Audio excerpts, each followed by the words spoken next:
Capítulo 44. Más tarde, José ordenó al mayordomo de su casa: llena con todo el alimento que les quepa los costales de estos hombres, y pon en sus bolsas el dinero de cada uno de ellos. Luego mete mi copa de plata en la bolsa del hermano menor, junto con el dinero que pagó por el alimento. Y el mayordomo hizo todo lo que José le ordenó. A la mañana siguiente, muy temprano, los hermanos de José fueron enviados de vuelta, junto con sus asnos. Todavía no estaban muy lejos de la ciudad, cuando José le dijo al mayordomo de su casa: «Anda, persigue a esos hombres. Cuando los alcances, diles: ¿por qué me han pagado mal por bien?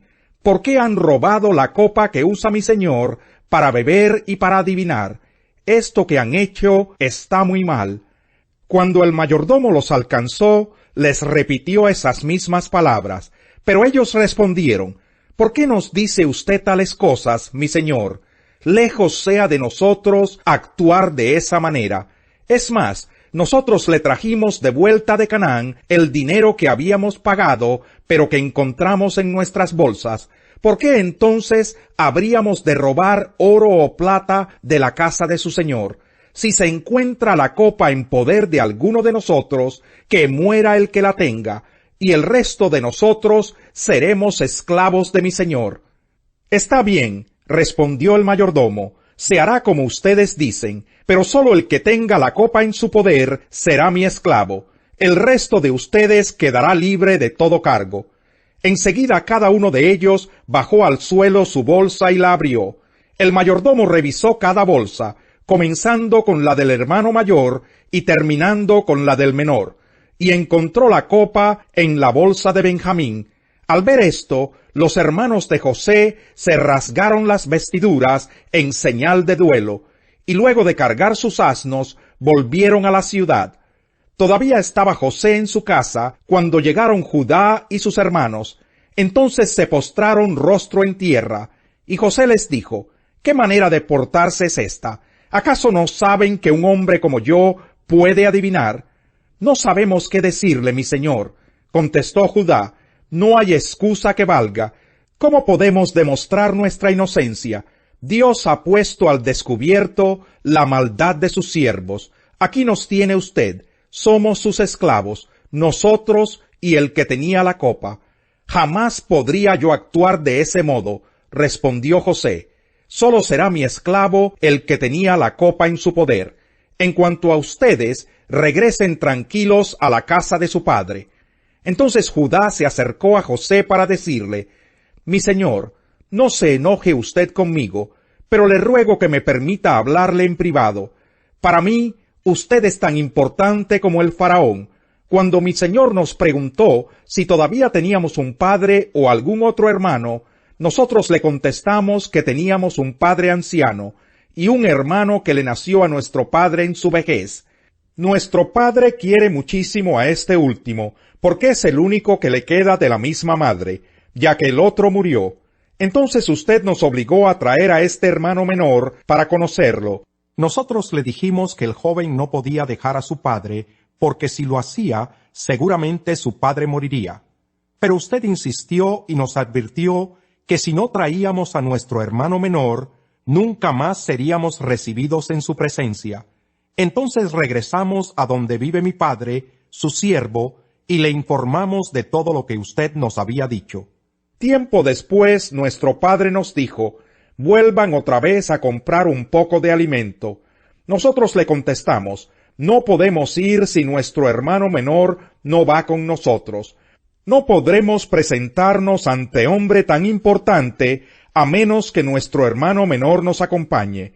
Mi padre, su siervo, respondió: «Ustedes saben que mi esposa me dio 2 hijos. Uno desapareció de mi lado y no he vuelto a verlo.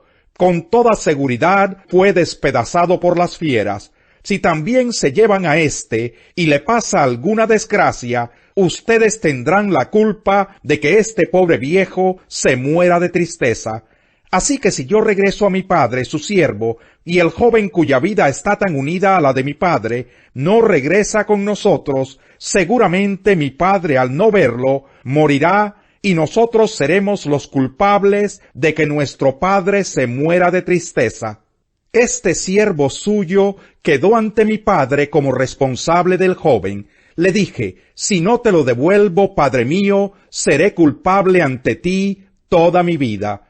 Por eso permita usted que yo me quede como esclavo suyo en lugar de mi hermano menor, y que él regrese con sus hermanos. ¿Cómo podré volver junto a mi padre si mi hermano menor no está conmigo? No soy capaz de ver la desgracia que le sobrevendrá a mi padre. Capítulo 45. José ya no pudo controlarse delante de sus servidores, así que ordenó que salgan todos de mi presencia, y ninguno de ellos quedó con él. Cuando se dio a conocer a sus hermanos, comenzó a llorar tan fuerte que los egipcios se enteraron, y la noticia llegó hasta la casa del faraón. Yo soy José, les declaró a sus hermanos, ¿vive todavía mi padre? Pero ellos estaban tan pasmados que no atinaban a contestarle. No obstante, José insistió, acérquense. Cuando ellos se acercaron, él añadió, yo soy José, el hermano de ustedes a quien vendieron a Egipto. Pero ahora por favor no se aflijan más ni se reprochen el haberme vendido, pues en realidad fue Dios quien me mandó delante de ustedes para salvar vidas. Desde hace 2 años la región está sufriendo de hambre, y todavía faltan 5 años más en que no habrá siembras ni cosechas. Por eso Dios me envió delante de ustedes, para salvarles la vida de manera extraordinaria, y de ese modo asegurarles descendencia sobre la tierra. Fue Dios quien me envió aquí, y no ustedes. Él me ha puesto como asesor del faraón, y administrador de su casa, y como gobernador de todo Egipto. Vamos, apúrense, vuelvan a la casa de mi padre, y díganle, así dice tu hijo José, Dios me ha hecho gobernador de todo Egipto. Ven a verme, no te demores, vivirás en la región de Gosén, cerca de mí, con tus hijos y tus nietos, y con tus ovejas y vacas y todas tus posesiones. Yo les proveeré alimento allí, porque aún quedan 5 años más de hambre. De lo contrario, tú y tu familia y todo lo que te pertenece caerán en la miseria. Además, ustedes y mi hermano Benjamín son testigos de que yo mismo lo he dicho. Cuéntenle a mi padre del prestigio que tengo en Egipto y de todo lo que han visto, pero apúrense y tráiganlo ya. Y abrazó José a su hermano Benjamín y comenzó a llorar. Benjamín a su vez también lloró abrazado a su hermano José.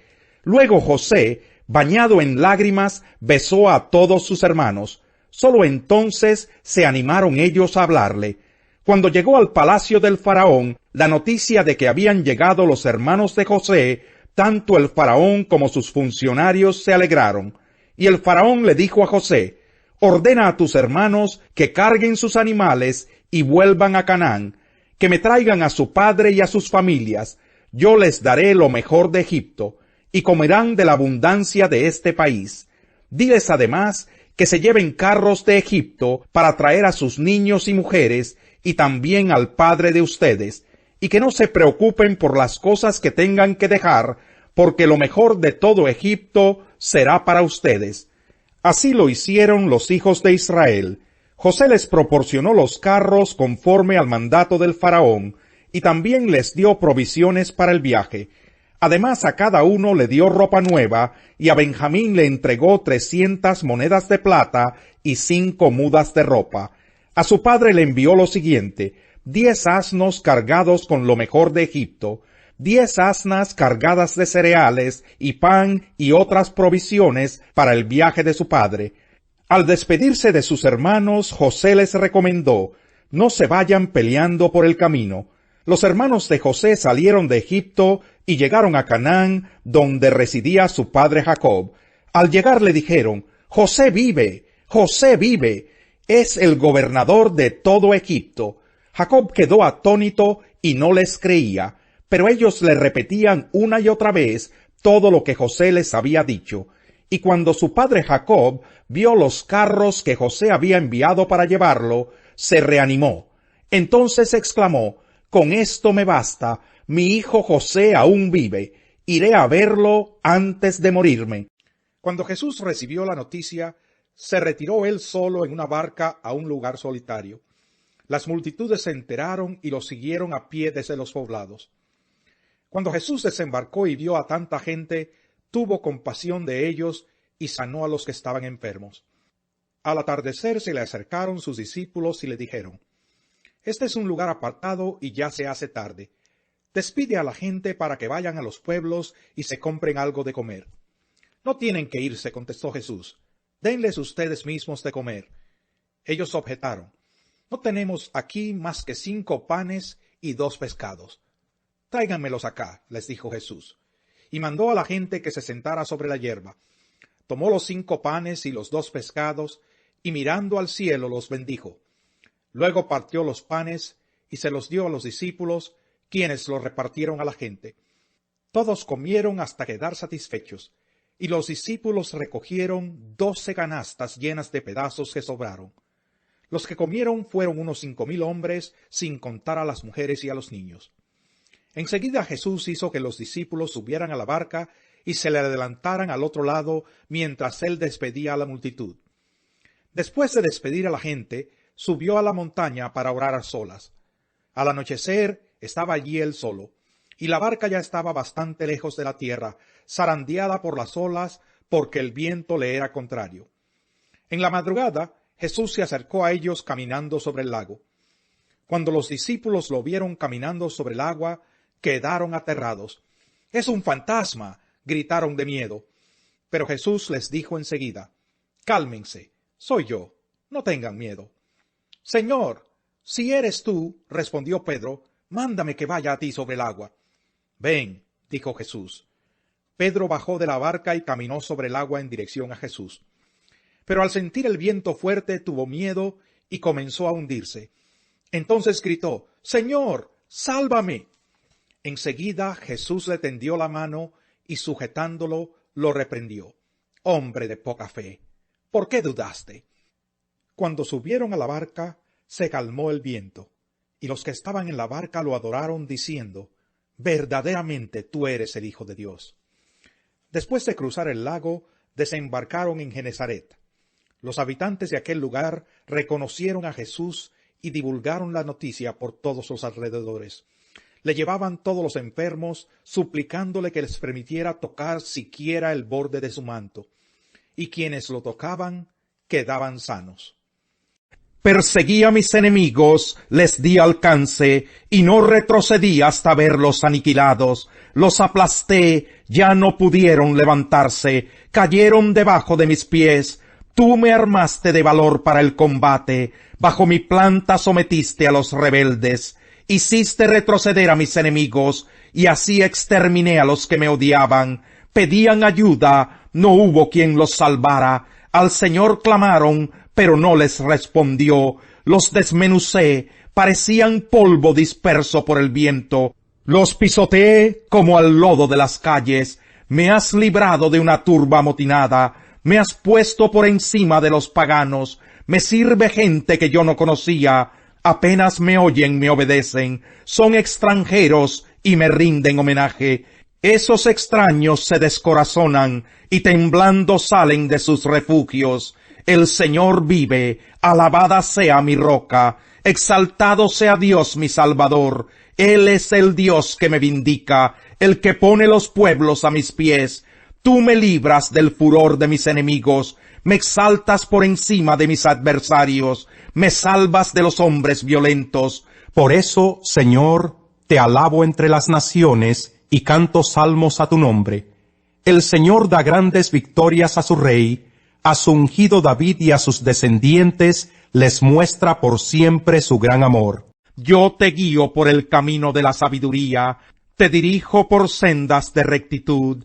Cuando camines no encontrarás obstáculos, cuando corras no tropezarás. Aférrate a la instrucción, no la dejes escapar, cuídala bien, que ella es tu vida.